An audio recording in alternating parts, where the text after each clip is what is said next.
Hey everyone, welcome to Music is a Journey. I'm Peter Scove. Today I'm going to start the video a little bit differently than usual. I'd like to invite you to watch a video. See, several weeks ago I saw this video on YouTube and I really enjoyed both the video and the song so much. I watched it probably like a dozen times. I shared it with people I knew. I introduced it to people I knew. And it prompted me to go back and check out what else the artist had been doing recently, and then eventually delve into her entire history and catalog. Now, before we get into that though, I would like you to have the opportunity to listen to the song. So I'm going to pop the link into the video. It is a very fun, bouncy, power pop type song. If you think of something like Cheap Trick's Dream Police, or I don't know, that kind of really fun, catchy melody type song that'll have you bouncing around in your living room. So if you're curious and interested, do check it out. And if it's not your thing, well, that's all right. In the meantime, anyway, here's the link for the video. Please do go ahead and watch it, and I'll be here for when you come back. Enjoy. So some of you maybe watched the video, some of you decided to watch it later, and some of you probably don't care to watch it. Doesn't matter. If you watched it though, I hope you enjoyed it. It's a really fun, happy type video, and I think the singer, whom I'm here to talk about today, looks like she's really enjoying herself. So, let's get back into this here then. Several weeks back now, probably sometime in October, I was listening to this album. This is Welcome to the Club by Kick-Axe. I am really of the opinion that this is one of my favorite albums of 1985. Now, the band, for the final track here, covered With a Little Help from My Friends. And the the song has several guests on board, including the distinct vocals of Lee Aaron.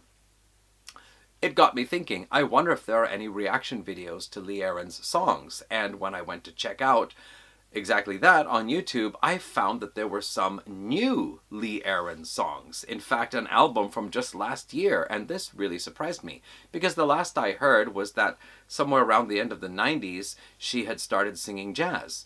And yet, here she was, singing rock music. What was going on? I listened, of course, to different songs, and then when I heard the one from the video that I just put the link to, I was sold. That's it. I have to find out what Lee Aaron's been doing for her new material. Of her latest albums, the one that I was particularly interested was Radio On, which was the first I ordered. However, in the meantime, I noticed the latest one, Elevate, had dropped in price, and I decided to order that one too. And then when I checked out songs from Diamond Blues Baby, I thought, well, I have to have that one as well, and that meant there was just one more of her recent albums that I didn't have, not including the live or the Christmas album. So, within a very short time, I suddenly found myself going back through her catalog and thinking what albums I needed and didn't need it, and it has come down to now that I have almost all of them. How do I do that? At the end of every year, I end up doing this kind of thing. Last year it was Anvil, this year it's Lee Aaron. But anyway, let's take a look at Lee Aaron's career. Karen Greening was born in Belleville, Ontario in 1962. From the age of 5, she already began singing in musicals and school productions. At the age of 15, she made her first televised appearance, singing on a television program. Around the same time, her school did a production. She was in the school theater group, and they did some big production, and a young bass player from the neighboring school came over to watch the production and was very impressed with her singing. After the performance, he approached her and asked if she would be interested in joining a band that he was forming. She was kind of intrigued. She was more interested in the theater and stage, but she was intrigued at the prospect of actually singing in a band. Her father drove her to the boys' house because he was a little wary of letting his 15-year-old girl go into a basement with a group of boys. Smart father. Some of the band members were for having a female singer in the band, and some of them didn't like the idea of a girl singing. But in the end, they all decided to accept Karen because not only could she sing really well, but she could also play keyboards and even saxophone. So the band decided they needed a name, and everybody thought a name that sounded like a person's name was really cool. They liked the sound of Jethro Tull or David Bowie, and they wanted to have a name with that kind of feeling or effect to it. So they all wrote down on pieces of paper something, a kind of cultural icon, something that they liked. And they put all the papers into a hat and drew out two pieces of paper. And they came up with Aaron for Aaron Spelling, the TV producer, and Lee for Lee Jeans, and decided that they should call the band Lee Aaron. Now, they stayed together as a band. They're finishing off their high school years. They found a manager in one Bob Connolly. And when they were 18, Bob Connolly decided he should take the band on the road. Now, in an interview I saw with Lee Aaron, among dozens that I have watched, she said that the band lasted about 3 months on the road, and then after that they kind of just fell apart. However, Bob Connolly saw a lot of potential in young Karen Greening and took her to see the movie The Rose and told her specifically to watch Bette Midler's performance. Karen thought, well, this is actually really intriguing because theater is where her heart was at first, and so she thought, I can do this quite naturally, actually. So for the next couple of years, Karen Greening was on the road performing as in a group, Lee Aaron, but it took over that time there, people started to identify the name Lee Aaron with Karen rather than the whole group. And I guess that made sense because she was the one consistent member. I really don't know the details. After those first 3 months on the road and the original lineup split up or splintered up until the first album, I really don't know what happened with the lineup during that time. However, by 1981, she made another television appearance, this time at the age of 19, and sang 2 songs, Took Your Heart Away, which is a really great hard-rocking song, shows off her vocal abilities wonderfully, and another song called The Princess, which surprisingly had very few vocal parts and actually just a lot of instrumental parts. During the performance, Karen can be seen just rocking out and dancing and striking a pose where the camera will then freeze that scene and hold it for a second or two before showing her rocking out some more. Well, by this time, she was gaining enough popularity that manager Bob Connolly felt it was time to put a record together. Problem was, she didn't exactly have an official band. However, Bob Connolly had a lot of connections with Toronto bands. He was also a producer and a manager of others as well. So he called in various members of different bands to help out with the first album. This included Mark and Rick Santers of the band Santers. It included Earl Johnson, guitarist for Moxie, and Buzz Sherman, the former vocalist for Moxie, as well as Dave Alpin of the band Rabbit, and a few other people. Rick Emmett of Triumph was also asked to participate in the project, and at first Rick declined on the grounds that Lee Aaron, as far as he knew, was not a serious rock band, but rather a striptease act. Okay, so I read this on the internet, on the official Lee Aaron website, about 22 years ago. In my recent research, watching interviews, reading interviews on the web, I didn't hear this mentioned. However, I do recall this from about 22 years ago. Apparently, during the early days of the Lee Aaron band, Karen would change costume on stage behind a backlit screen, so people would see her silhouette as she changed her clothes. This led to Rick Emmett mistaking the Lee Aaron band as a striptease act. Once it was clarified that was actually not what it was all about, he joined in as well and contributed backing vocals and production to the opening track of the album. This is the CD reissue. Actually, this is the Unidisc reissue, but this is not the original cover. The original cover is this one here.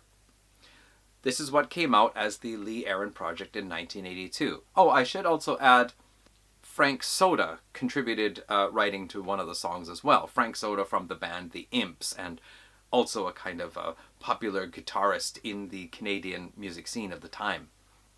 Of the 9 tracks on the album, Lee Aaron, Karen Greening, co-wrote 3 of the tracks. The rest were all written by other people.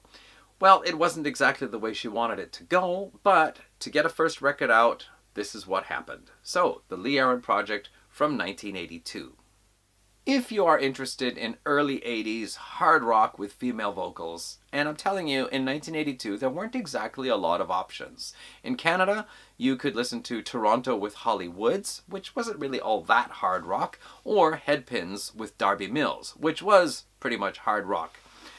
Outside of Canada, well, let's see, there was Joan Jett, I think maybe Lita Ford, and well, Pat Benatar was more pop, and pretty much everybody else was more in the pop scene. So, this is worth checking out for that. I wouldn't say it's a phenomenal album, but there are some pretty cool hard rockin' tunes on here. Track 4, Texas Outlaw, is a duet. Well, it's actually sung with Buzz Sherman, but Buzz Sherman seems to have more predominance in the vocals. Lee Aaron seems to be supporting him rather than him supporting her. Under Your Spell, the opening track, has Rick Emmett in there with backing vocals. Took Your Heart Away was the song that she sang on television in 1981, and that is a pretty good solid track. As well, there's a cover of I Just Want to Make Love to You, which is, I guess, kind of interesting. Yeah, overall, it's a pretty decent album, but again, it's not fantastic. Just if you're curious and if you're interested, it's worth checking out anyway. A video was made for the song Under Your Spell, but the video basically shows Lee posing in front of a photographer as they're taking photographs to, at the end, select one image as a promo photograph for her for the album release. Not really all that spectacular, but... Lee toured the album in Canada to moderate success. The album overseas was available in Europe only as an import. However, it attracted enough attention that she was invited, along with her manager, to participate in the Reading Festival. Now, I heard in one interview that for that first appearance in Europe, in the UK, it was just her and the manager. So I'm imagining that a band was actually assembled to play the songs. She was very warmly welcomed and received very positive reviews, which was kind of a surprise to her because she had heard that the British music press could be pretty strict and nasty, but they were very good to her. With that one album under the belt, it was time to go back into the studio and begin working on the next one. A band was needed for the new album, and Lee joined up with her former guitarist, George Bernhardt, who had been in the original lineup of the Lee Aaron Band way back when they first formed. The two of them began writing songs together, and one of the songs they wrote was a song called Metal Queen. The idea was about basically empowerment, but in this particular case it was a woman with power. The song was about a woman who could draw the attention of people and captivate them with her power, and when she spoke, everybody understood. The idea of having the woman taking the lead role was partially inspired by the character Tarna from the Heavy Metal movie. Animated movie. In one scene there, Tarna, dressed up in battle gear, is in a bar having a drink, and some guy tries to come on to her, and she tells him to take a hike, and he puts his hand on her, and then she then draws her sword and beheads him. So the Metal Queen character was supposed to be something like that, like a woman who could stand up in a man's world and take care of herself. While Lee and manager Bob Connolly were visiting Hollywood, there was a display for the movie Conan, which they saw, and Bob suddenly got the idea that's what she was going to be in the video for Metal Queen. You see, at this time, Attic Records Canada had taken an interest in Lee Aaron and signed her, and so there was money to back the next album, and as well to back a video. Now, this is 1984 by now, so videos are really becoming a big thing. It's a regular way to enjoy music. And so they decided they were going to make a video that told a story of, well, as she put it, basically Conan the Barbarian's wife.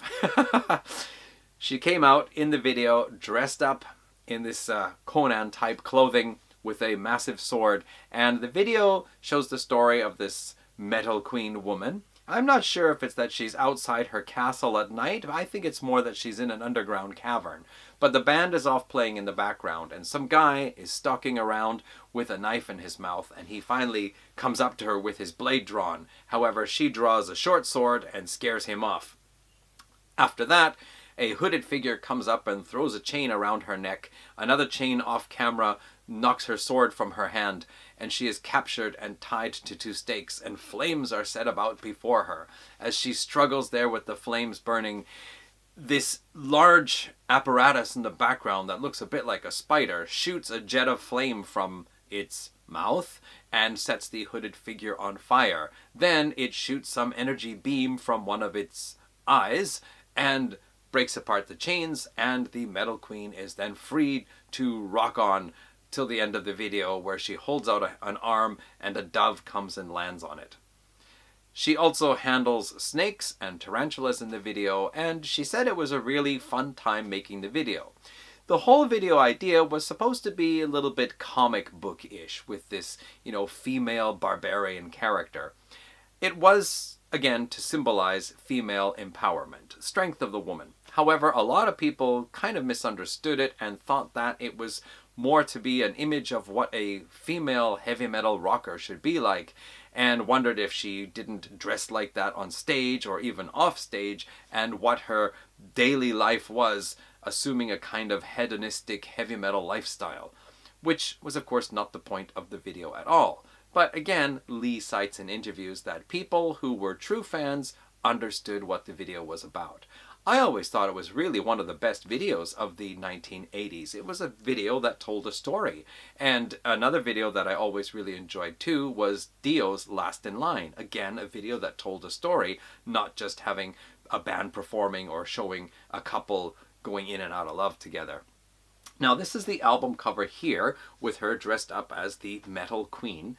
But I find that the CD cover is really small, and it looks to me like this artwork here has seen a few regenerations. It's not as wonderfully clear as I imagined it should be. So, to take care of that issue,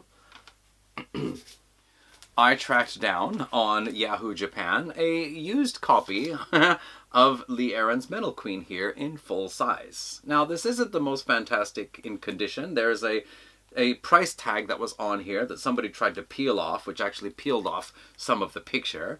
It's actually quite flimsy. It's not good stock cardboard, and there's a little bit of markings from where the record was, but most importantly, I wanted the picture of Lee Aaron here as the Metal Queen. I think the Metal Queen is one of those iconic rock figures that just never enjoyed the success of some other iconic rock figures. We'll get into that a little bit later on, but for me, this is really a strong symbol. Growing up in Canada, this is a strong image of 80s metal, and one of the things I always really loved was that Lee Aaron was a woman and Canadian woman. And again, 1983, 84, we just didn't see that many women singing hard rock or even heavy metal for that case. So other members to appear on this album, John Albany joins on guitars and vocals.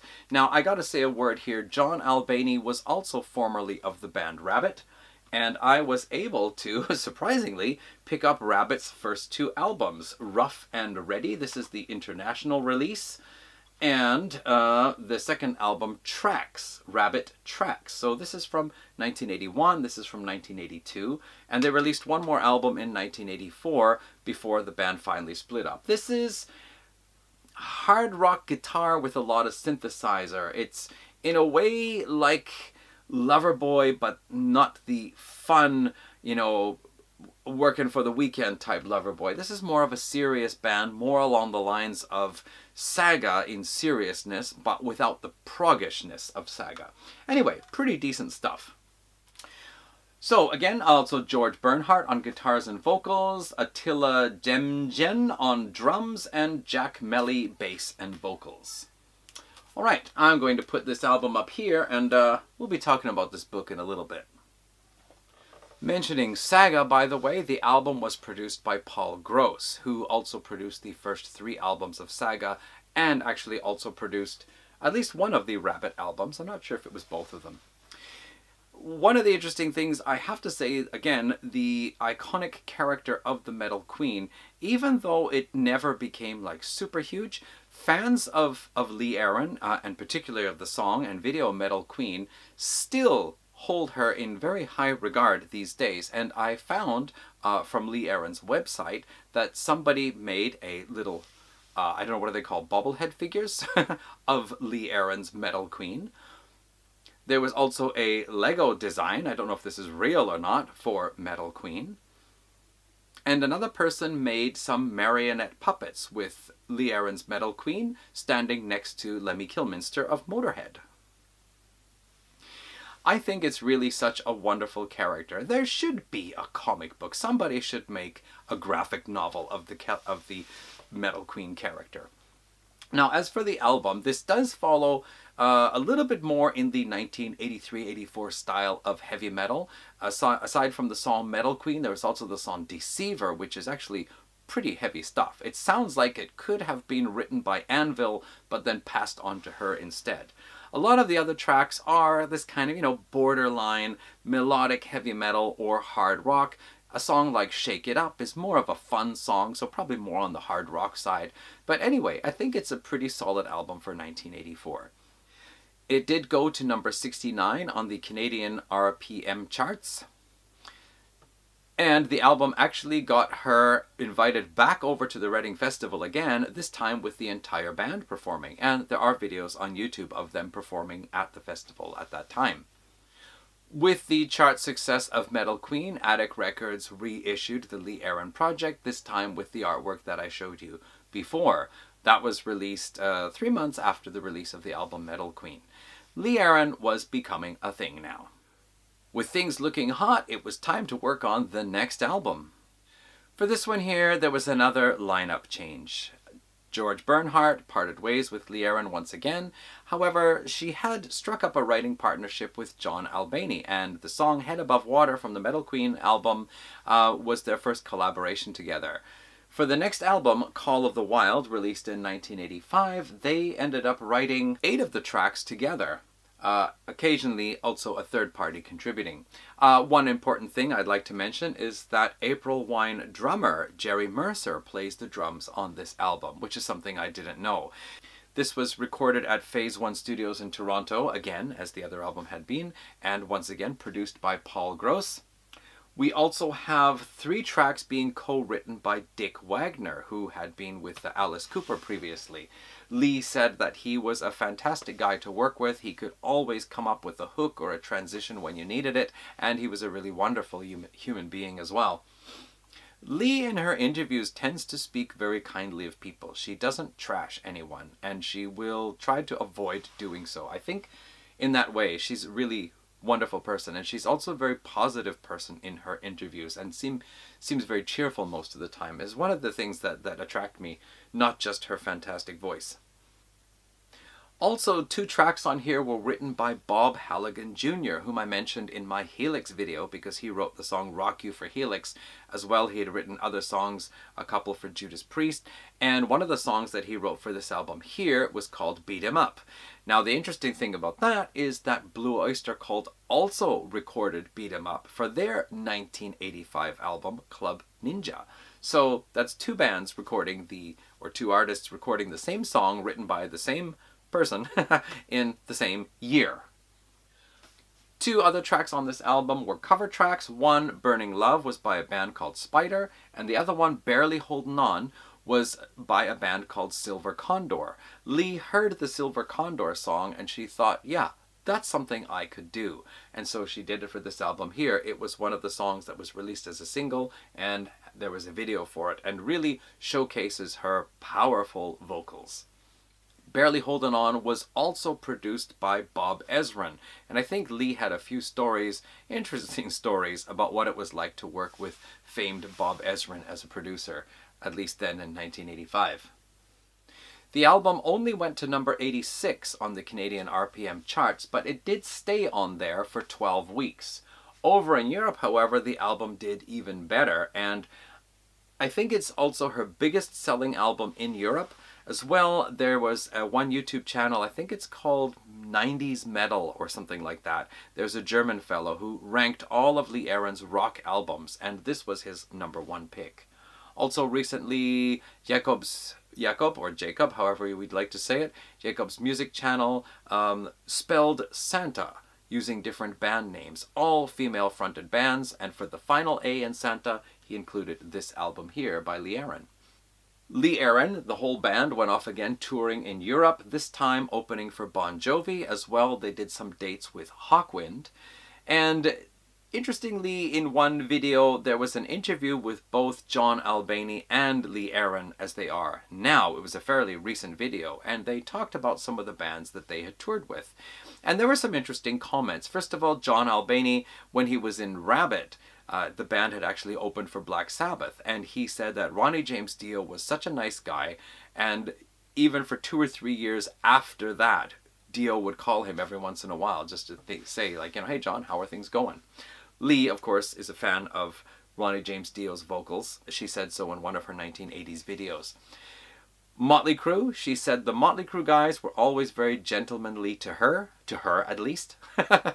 And Scorpions were also very kind. In fact, Lee Aaron was invited to sing backup vocals on one Scorpions song from the Savage Amusement album. They had tried Don Dokken and Udo Dirkschneider, but couldn't get the sound they were looking for, until their producer, Dieter Dierks, saw her performing during one concert in Europe and asked if she would come and do the backing vocals. So that's pretty cool.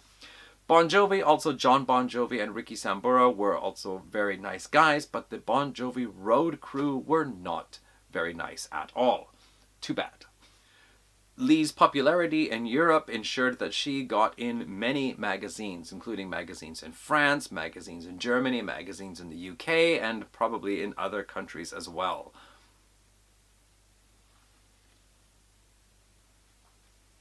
With Lee Aaron actually proving to be quite hot, Attic Records decided that they really wanted to try to push more to get her into the American market. And so the next album began. Lee Aaron was doing quite well in Canada and certainly getting a lot of attention in Europe. But what about the United States? Well, here was the problem. A lot of American labels were showing interest in Lee Aaron, but Attic Records wanted to open an Attic Records America, and for that, they wanted anyone interested in taking Lee Aaron to take the entire Attic Records roster, which, by the way, included Anvil.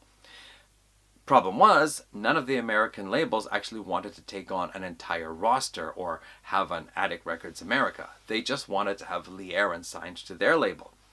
So this continued over the years, Attic Records steadfastly holding on to the idea that they wanted to sell the whole roster, the American labels steadfastly saying that they only wanted the one artist. And as a result, in spite of the success that she had during the 1980s, Lee Aaron actually never got a record deal for the United States, and any albums sold there were just sold as imports.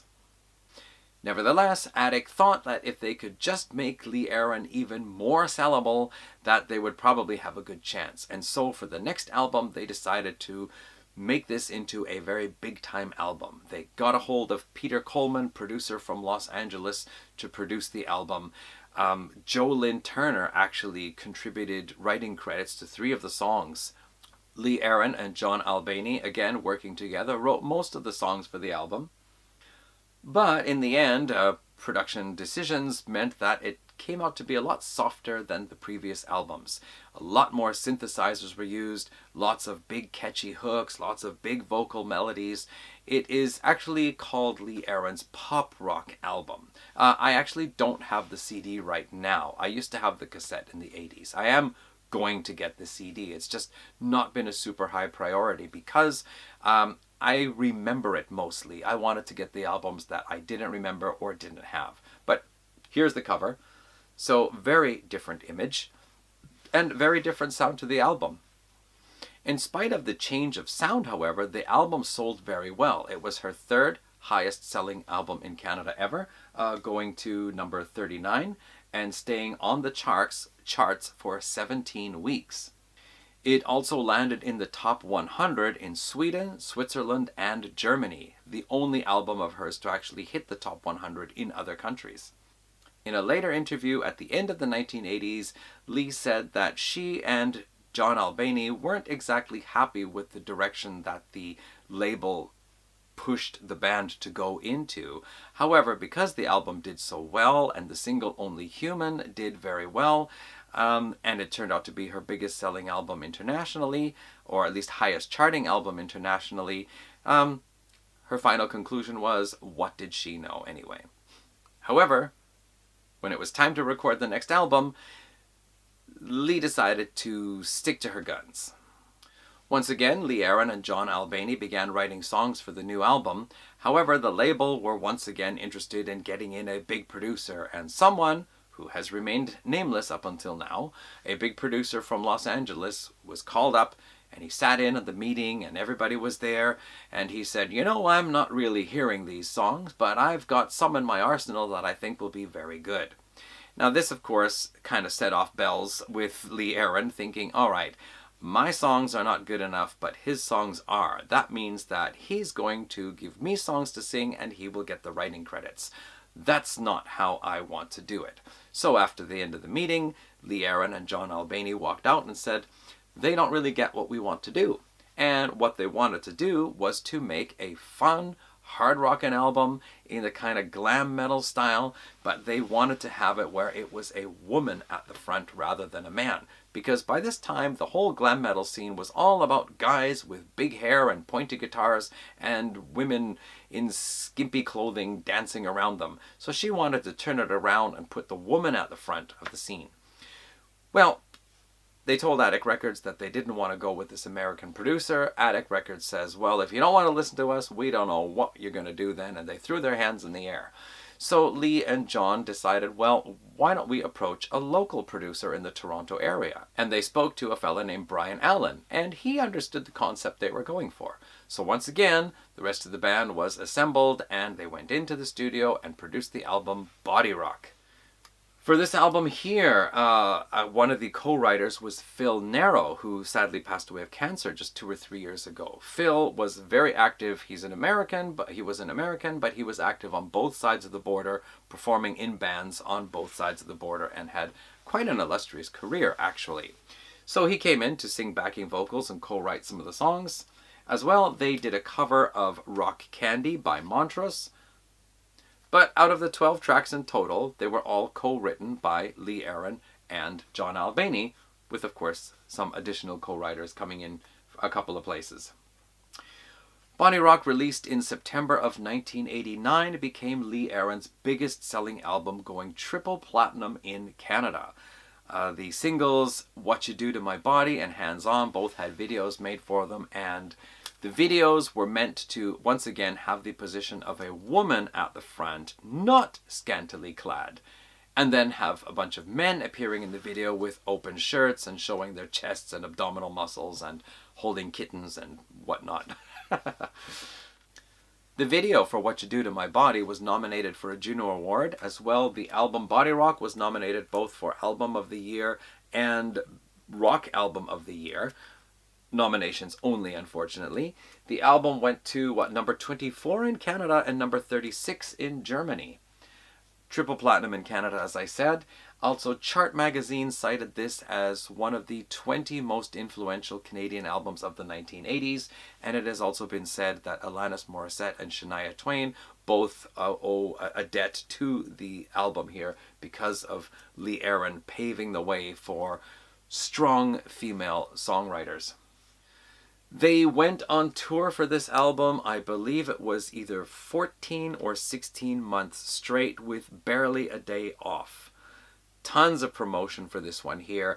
And later on, Lee Aaron has said that in spite of all the heavy touring and all the sales of the album, she actually did not really make much money off album sales at all. In fact, in the end, when it was time to negotiate a new contract with a new lawyer and new manager, the new lawyer said that her old contract basically had her 2 steps away from slave labor with the amount of work she put in the 1980s to promote her albums and tour compared to the amount of money she actually got. So had she not received writing credits for nearly all of the songs on her albums there, or co-writing credits anyway, that was the one thing that saved her financially.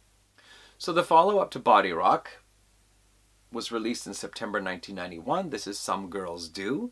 The title is kind of suggestive, but as it is, some girls don't let loose, some girls don't use bad words, some girls don't like to go out and party it up and have fun, but some girls do. So this is again about a woman not being bound by social expectations and going out and being yourself and having a good time with your life, that kind of thing. So the album follows in the same vein as the previous one. Again, we're looking at this kind of glam rock, glam metal style or hair metal style Really, actually, really well done music. Lots of great guitar riffs and solos. Lots of fun male backing vocals, like the kind of chorus or gang backing vocals. And lots of little fun things. Like in one line, she's going to rhyme a word with a class, and she says, if you don't like it, you can kiss my, and then all the male backing vocalists say, what? Yeah, you can kiss my what? It's kind of fun. And in one song she also says, is that a gun in your pocket, or are you just happy to see me? Whereas on this album here, in a song she says, that isn't a gun in your pocket after all. So there's a lot of fun, there's a lot of humor. A lot of the songs are, I wouldn't want to say like sleazy, but anyway, pretty kind of, you know, having fun with human relationships. Of course, one of the main songs off here was Sex with Love, which is driving the point home that sex is, you know, gotta have it with someone you love. Put your heart into it. Just makes it the best. Another song worth mentioning here is Hands Off the Merchandise. I guess a lot of people, a lot of men, seem to have the idea that if there's a beautiful woman in the room, it's okay to go up and let their fingers do the walking. And she is telling in that song there, don't. Okay, I don't know who you are, I don't know anything about you, I don't even know your name, don't touch me. But it's, again, it's a kind of fun song. Now, I should also mention co-writers on here. We have Andy Curran of Coney Hatch doing some co-writing, and we have Jim Valance, who worked a lot together with Bryan Adams, doing some co-writing on here. And they do a cover of a song called Tell Me Something Good, which I think was a song originally done by Shaka Khan, if I remember Lee Aaron talking about that in a video. So, the album didn't do as well. It only went double platinum in Canada this time, not triple platinum, and it didn't crack the top 100 in any other countries, but it did get up to, let's see, the album went to number 38 on the charts in Canada, and Sex with Love reached number 55 on the charts in Canada. As a wrap-up to her career with Attic Records, the album Powerline, The Best of Lee Aaron, was released, including 2 tracks from the first 4 albums, 4 tracks from the 5th album, and 3 tracks from the final album, Some Girls Do. One track that's kind of worth mentioning is Peace on Earth, which is both on here and on Some Girls Do, and kind of a statement about the way the world was going in all the wars. Gosh, aren't we still doing the same thing right now? We certainly could use some peace on Earth, especially around this time of year, don't you think? And then it happened. Nirvana released Nevermind, and just like that, the world changed. All the glam rock bands, glam metal bands of the 80s, even the thrash metal bands, suddenly found that they were not in vogue anymore. Lee Aaron parted ways with Attic Records, and under the advice of her lawyer and her new manager, it was decided that she should try to begin her own label. So she took out a loan for $500,000 to start her own label. Continuing work with John Albany, they wrote the next album here. This is Lee Aaron's Emotional Rain, which was released in 1994.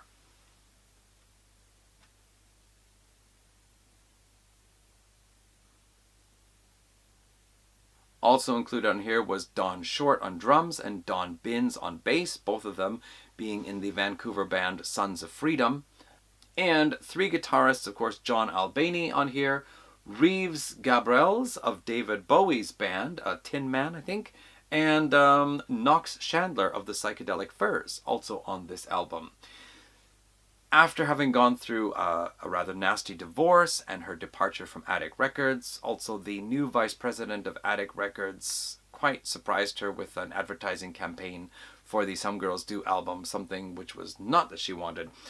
She had a lot of heavier, darker thoughts on her mind. And so, I guess with the grunge environment, the sound on this album here is much... the fun of the last 2 albums is gone. It's a lot more deeper, reflecting on more darker feelings, and it has a kind of a groove, I feel, to it in the music. Often the way the bass and drums are working, there's a bit of a groove.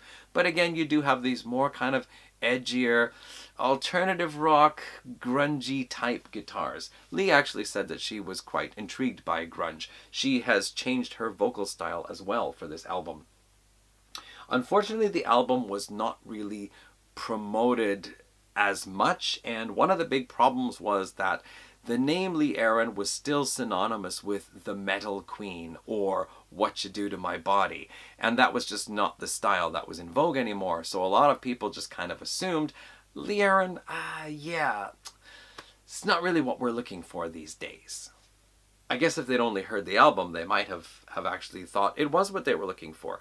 I mean, in the 1990s, female artists in Canada, we had Alana Miles, we had, of course, Sarah McLachlan, we had Jan Arden, Susan Gluchark, Alanis Morissette, Chantal Kraviazik. I mean, we had just so many female artists making it big in Canada in the 1990s. Why couldn't Lee Aaron have done so as well? Well, I guess because she was associated with the 80s, and I don't know. But anyway, after this album here, this album was released in Europe with 2 bonus tracks, and for that, Don Harrison, also of Sons of Freedom, joined in. So 2 tracks released on the bonus as bonus tracks on the European edition of this album, and one of them actually would appear on her next album. Realizing that going out as Lee Aaron was not going to bring her the same success that she had in the 1980s, Lee decided to form a new band. This time, again, with those 3 Dons from the Sons of Freedom and herself, they put together a band called Too Precious. Now, this is not the original album cover. The original album cover looks like this. And the band was known as Too Precious, with her credits inside going by her name Karen, her original birth name of Karen Greening. So on this copy here, she is credited as Lee Aaron, and inside it also says Lee. But on the original release, here's an image. You can see it says Karen, not Lee. So it didn't take long, however, though, before people found out, of course, that Lee Aaron was the singer. The album, once again, not really doing as well as they had hoped, even though there was a video for the song Mascara. Some of the critics gave it pretty good praise. One particular critic saying that the combination of Sons of Freedom, 3/4 of Sons of Freedom, and Lee Aaron made for a very good album, but some other people not warming up to it as much, especially since the opening song Crawl is lyrically very similar to Alanis Morissette's song You Oughta Know. So she was kind of accused of copying that. I don't know the story behind that, though. I actually think this album, as well as Emotional Rain, are very good. They are 2 distinctly different albums. There is still a kind of a groove to the rhythm section, but this is taking on more of a alternative rock feel. I don't hear the grunginess, really. I didn't hear it so much in Emotional Rain either, but I find this album is actually really interesting. Both Emotional Rain and this one are new to me. I just picked them up fairly recently. So at first it was more out of curiosity than anything else. Lee's vocal style is once again different from what she sang on her debut, how she sang on the next 2 albums, how she sang on the Body Rock and Some Girls Do album. She has adopted a new vocal style, which is actually very suitable to the music. It is serious, it is heavy, it is slightly groovy in places, but pretty cool stuff here. Unfortunately, with the lack of success of both of those albums, Lee suddenly found herself in nearly $500,000 of debt for starting up the new label, and she had to consider if she was either going to spend the next 10 years writing and releasing albums to try to pay off the debt, or if she was going to declare bankruptcy. She went for option B. Lee Aaron declared bankruptcy and actually stopped being active in recording and I think even maybe performing. This was a very hard time for her because, of course, this is what she had always wanted to do. She now had 8 albums under the belt and things were not looking so bright. The future was too shady. She spent a lot of time then just listening to jazz albums. And it was then one day that one of her friends said to her, you know what, you could sing this stuff. And that led to the next phase of Lee Aaron's music career. Lee Aaron decided that she would continue as a jazz singer, and she put together a band and reworked a lot of old jazz songs, female-fronted jazz songs, and put out the album Lee Aaron's Slick Chick and the Swingin' Barflies. She said for this point here, she just wanted to record music that was for her own pleasure, just for the fun of doing it, the fun of recording it, the fun of performing it. Forget about the charts, forget about selling millions of albums or touring the world. That just wasn't really necessary anymore. Just have fun with music. And it worked. She really enjoyed that. I remember walking downtown in Vancouver probably around 1999, and outside one of the theaters, either the Vogue Theater or the Orpheum, one of those places, I remember seeing Lee Aaron on there, and I heard that she was now living in Vancouver. And I thought, well, that's really interesting. She is now singing jazz. Canada's metal queen is now a jazz singer. Well, I don't have the album. I am interested in getting it, but I will confess that this reworking of older, very fun, bouncy, busy, active jazz songs is not exactly to my taste. I like a little bit of jazz now and again. Certainly I think it's cool when it appears on an album, but it is not something I actively seek out to acquire or listen to. However, I am kind of intrigued. There are a couple of songs that sound like they could be fun overall in a Lee Aaron collection. And there was a video for one called I'd Love To, which is, well, kind of interesting to see. The woman who was once holding a big sword and wearing a loincloth is now a very classy looking lady. Cool video. In 2002, Lee Aaron was invited by the Modern Baroque Opera to audition for an opera, which she did, and she was selected to appear in 101 songs for the Marquis of Sade? Not sure, but she did that. And this was followed up in 2003, 2004 with an album called Beautiful Things. The previous jazz album was a reworking of previously recorded songs written by other people. The new album featured a lot of her own material and has a very different style to it. Here is the image of the album artwork. And actually, I've listened to most of the songs on YouTube. I quite like it. Particularly songs like the title track, Beautiful Things, and one called Joan of Arc. Really beautiful female singer-songwriter, mellow stuff. Kind of reminds me a little bit of Jan Arden or an American woman, Jan Christ. I really like the sound of it. And then the other songs are kind of more mellowed out jazz or even bluesy. So I really like the sound of that album, and I have ordered it. I just ordered it recently, so I haven't received it yet. But we now enter the next phase in Lee Aaron's music career, and that is that of motherhood. Motherhood changed things a lot. She thought she could somehow keep the career going with recording jazz albums and releasing them and performing. However, it came to her realization that having two young kids, especially one that did not like to sit in a car seat in the car, as she said, made things very challenging. And she decided that it was time to put the music career off to the side. It wasn't that she was totally inactive. She still received invitations to appear now and again, either as the rock Lee Aaron or as the jazz Lee Aaron. She even received an invitation from Dee Snider to do some shows with some of the old 80s musicians such as Stephen Pearcy of Rat, which she thought might be fun to do for a weekend, but it wasn't something she wanted to go around touring.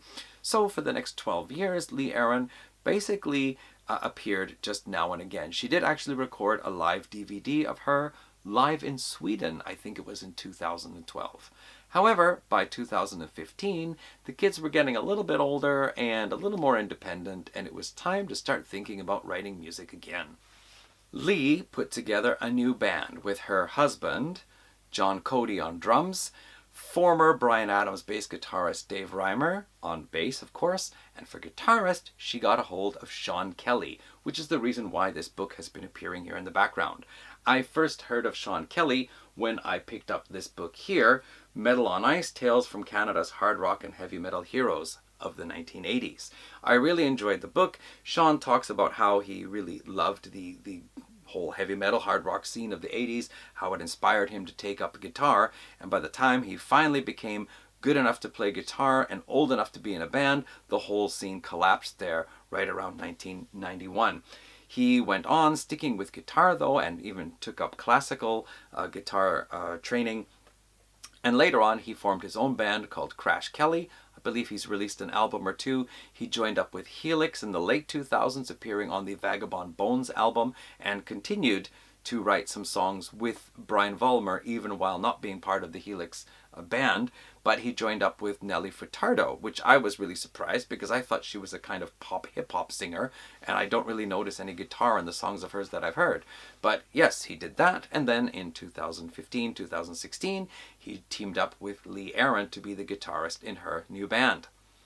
So, in 2016, Lee Aaron released her first rock album in 20 years. This is Fire and Gasoline. And 3 songs were made into videos. Tomboy, which is a wonderful, fun song with her daughter in the video. Her daughter was 10 at the time, and 4 of her daughter's friends. Just, again, a fun song about, you know, if you're a girl and you like to do things that are more boyish, who cares? Just do it and have a good time and don't mess with me, kind of thing. We had also for the title track, Fire and Gasoline, a video that was filmed in their studio at home. And, actually, there was also Popular and Bad Boyfriend also had videos. So actually 4 songs from this album had videos. Some of the other ones I really like is one called Bittersweet, which is currently the song that is playing in my head all day long. And a couple of other really good ones. If You Don't Love Me Anymore, I really like. That's actually a very positive one. And Find the Love at the End is a bit of a deep one, I think. I think there's a kind of sad story happening in there, but with a positive message overall. So that was really cool. This is 2016. After that, she went to Germany and cut a live album there, where there was a live album and a DVD. I don't have it. Not so big on live albums, but who knows? Because it's Lee Aaron, I might just get it anyway. Included songs from her new album, Fire and Gasoline, from her upcoming album, as well as some of her old classics. Now, the upcoming album was this one here, released in, was it 2000? I think this one was 2018. Yeah, 2017 was the live album. 2018, Diamond Baby Blues. It is not a blues album. These new albums cover quite a wide variety, a lot of rock, some hard rock, other styles in there. We saw like there's a power pop, a bit of a punkish edge at times, and just, you know, Lee Aaron's entire career of singing hard rock and metal and alternative and jazz and opera and just a little bit of everything is mixed in here. I think her vocals sound really wonderful, and I'm really enjoying these last few releases of hers. Probably even more so than all her previous stuff at the moment. Diamond Baby, American High, and I'm a Woman.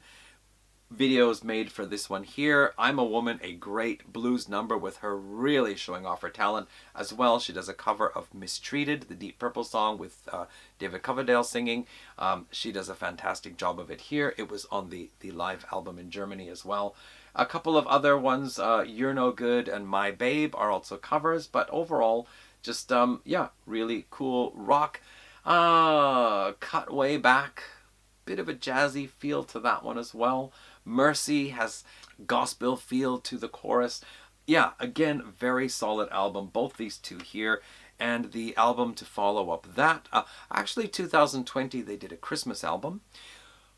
Again, I don't have it. I'm not big on Christmas albums. I don't like the idea of having an album that you can only listen to in December. But still might want to get it.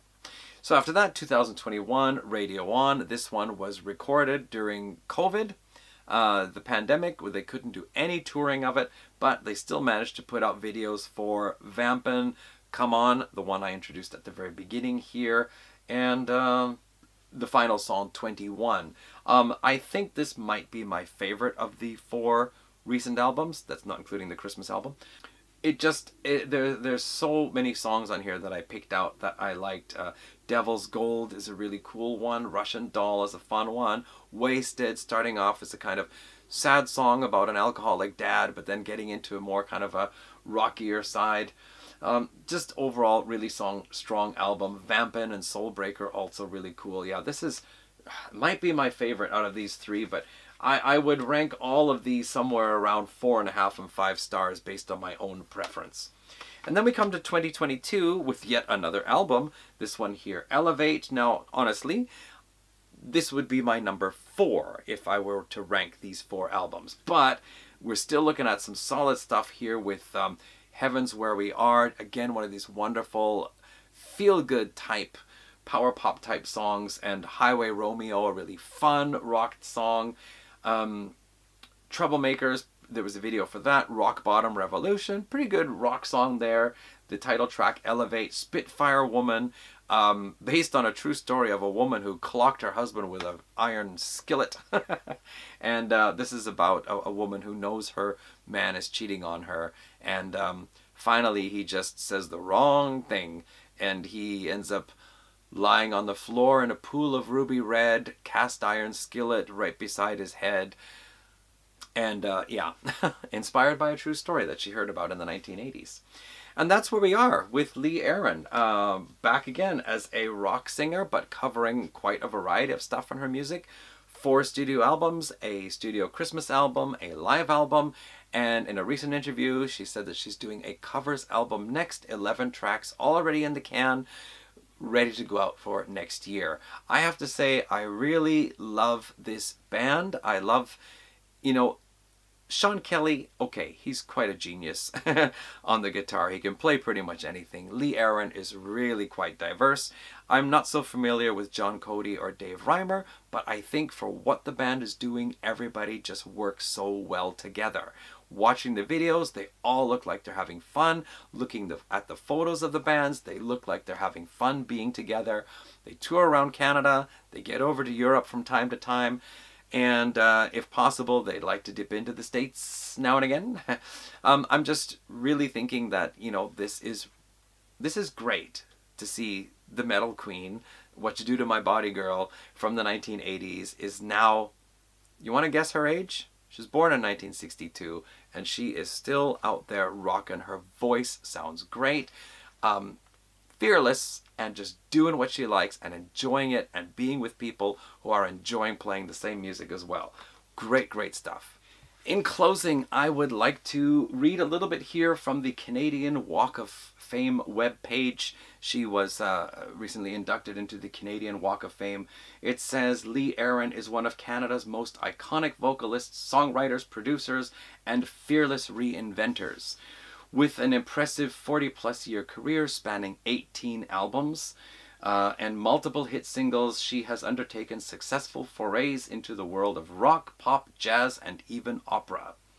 A pioneer of female-fronted rock in Canada, Aaron released her debut album, The Lee Aaron Project, in 1982 at the age of 19. Her sophomore release, 1984's Metal Queen, established Aaron as a trailblazer for women in the genre, elevating her to icon status with legions of rock fans all over the world.